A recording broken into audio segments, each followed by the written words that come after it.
Hello, everybody. My name is Ian Reyes, and we're going to go over and discuss adolescents and how they may be misperceived or misjudged or misunderstood.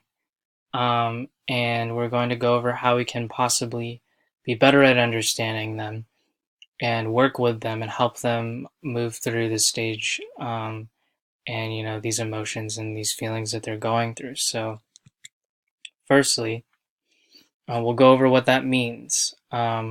It's the transitional phase of growth and development between childhood and adulthood. So, it takes place over a long period of your life, between 10 to 19, according to the World Health Organization. That is what they define as an adolescent. And, these students may not fully understand what they're going through mentally, physically, and emotionally. And it's our jobs to understand them and help them and move them forward through this stage in their life. And we're going to go over how they're perceived in retrospect. So, they go through so many fluctuating attitudes and emotions, and they're often perceived as troubled or rebellious. And the quick solution to many may be to punish the student or isolate the student. And that is the wrong perspective to have when trying to understand these adolescents and students. And we'll move forward throughout this presentation to actuality. So what do they need in actuality? Well, how do we support them? We need to make more of an effort to understand them rather than punish them, and connect with them and meet them at their level, see it from their perspective.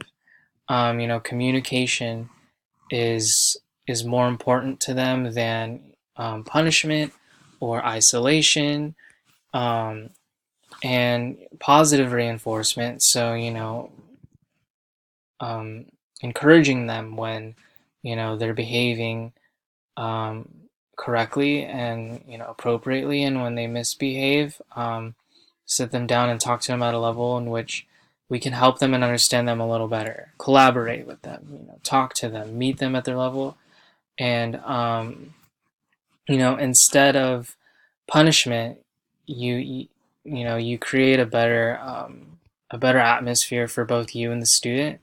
And instead of alienating the student, we can come down and speak to them, and help them figure out what they might be going through, and help them have the appropriate reactions to their situation. Now we're going to go over how art can help these students. I am an art education major. That is what I would like to do.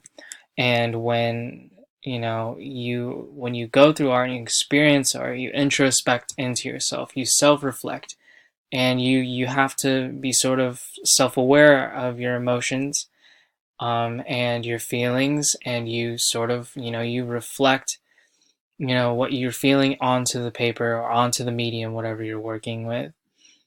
So what is it good for? It's good for, it's a vehicle for adolescents' emotions and thoughts. Art isn't just putting things on a piece of paper or creating things with your hands. It's being creative, and using your head and putting a little bit of yourself into your work. And you use it. It's easily used as a vehicle for students to outpour some of their emotions that they might not understand, and help them understand and self-reflect onto those emotions. So instead of a storm of misbehavior, a storm of friction between student and teacher and adolescent and adult, you know, um, you know, child and parent, you get a storm of creativity, in which these students can hopefully better understand how they're feeling through artistic expression.